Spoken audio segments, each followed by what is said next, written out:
If you take a look at how fighting games market themselves in the last roughly 10 years, you're going to notice a common element. All of them tend to present themselves as more accessible, more beginner-friendly, and what matters is how they go about achieving this. While tutorials, practice mode, and onboarding continue to improve, these efforts of making games more approachable are usually focused on simplifying, streamlining, or removing parts of the game. Of course, that goes hand in hand with things like auto-combos in KOF 14 and Under Night, or entirely different control schemes like Tekken's Special Style or Street Fighter's modern controls. But it's never explicitly presented as making the game simpler or easier, because that carries obvious negative connotations.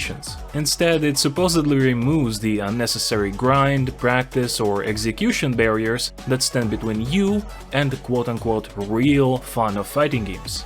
Things like the strategy, tactics, split-second decision-making. Is execution truly something so insignificant that it's the first thing to hit the cutting room floor? And does doing that even achieve the desired effect? That's something that we want to discuss in today's video, and if you end up enjoying it, please consider subscribing. Thank you.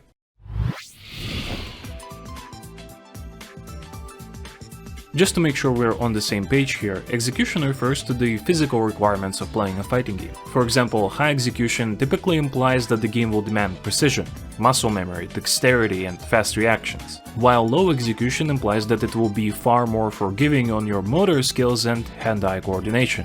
It's hard to pinpoint when exactly fighting games got this stigma of being too difficult and unapproachable, but the trend of simplifying them is almost as old as the genre itself. For example, Mortal Kombat took some obvious inspirations from Street Fighter, but when it came to execution, they made sure that special moves are a lot easier to pull off. One key difference, however, is the reasoning behind it. Developers were still trying to figure out what works and what doesn't, so entirely new control schemes and mechanics were primarily created for the sake of making a fun game, rather than trying to appeal to those who found fighting games to be too difficult. Even fighting games that are now revered for their complexity, like Street Fighter 4, were at one point accused of dumbing down the series. However, outside of increasing input buffers and making inputs a little bit more forgiving, the first major acknowledgement of execution being a barrier arguably comes from BlazBlue, which offered a stylish type with simplified controls and auto combos.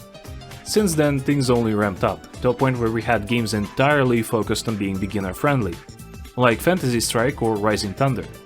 And even when simplicity is not ostensibly the goal, every major new fighting game still makes a great effort to lower the execution requirement for the sake of new players and wider audiences.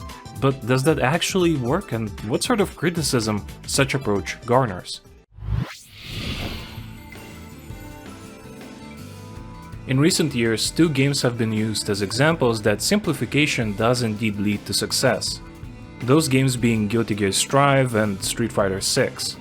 Being easy to pick up has no doubt helped new players to get into these games. Modern controls especially have been a real breakthrough in terms of offering something that is more simple and familiar to people who don't play fighting games, while also keeping it actually functional. However, people don't just buy these games because of their simplicity. They buy them because they wanted to play Street Fighter or Guilty Gear. They liked what those games were presenting and possibly already had a desire to get into the series. Without that interest, the controls and execution requirements don't even begin to matter. And we don't need to look far for an example. The aforementioned Fantasy Strike never managed to take off despite being by far the most beginner-friendly game. More recent DNF Duel has also been a resounding flop, yet it specifically focused on simple controls being the default. Even the more complex but still beginner-oriented Grand Blue Fantasy vs Rising is not able to maintain a large player base. And that's with a nice bonus of rotating free-to-play characters. By all accounts, it doesn't seem like lowering execution has ever led to success. On the other hand, when people praise or recommend fighting games, they usually underline the depth, the complexity, and skill expression as the positives. And that's where the goals of the company might clash with the wishes of the core audience. Even though it's presented as something that makes the game better for everyone, the reality of streamlining games is usually less encouraging. Video games cost money to make, and for your game to sell, it needs to appeal to as many people as possible. AAA games are a great example of this. they cost a ton to develop and market, and as a result, they are made to be as safe and as frictionless as possible. A soup of the same repeating mechanics, stories, art styles, and genres. They treat difficulty and challenge as something to be avoided or kept at a minimum, because the average player is more concerned with finishing the game more than actually playing it. As such, anything that gets between them and what they want is treated as a problem. But the only reason people care about beating the games in the first place is because it used to be a tough but rewarding experience. Once you remove the obstacles, clearing the obstacle course doesn't mean anything.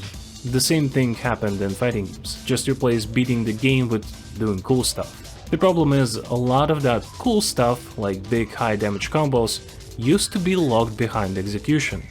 And that's what made it cool. Watching Smug play Dudley with the greatest of ease was special precisely because nobody else could do it. That's the role execution plays in making fighting games fun.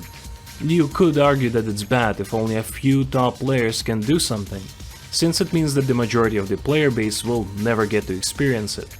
But the difficulty of attaining such an experience is what makes it valuable to begin with. Another aspect of this is that a game that demands high execution will typically have a more nuanced skill progression, which means that you get to more clearly see yourself growing stronger, as you overcome challenges one step at a time, rather than hitting a plateau within days or weeks of picking up the game or switching to a new character. At the end of the day, fighting games are still only as easy or difficult as your opponent. Even games that get accused of being dumbed down tend to have a healthy competitive scene where only the most skilled and dedicated players can rise to the top. However, the pursuit of ever wider audience is potentially harmful.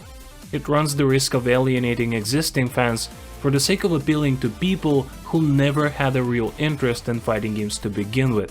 Figuratively, nobody ever picked up a fighting game just because it's hard or because it's easy. The only thing that matters is how fun it is to play, because that's what separates iconic games that will forever be celebrated by the FGC and shallow attempts to fix issues that never existed to begin with. Thank you for watching all the way to the end. See you next time.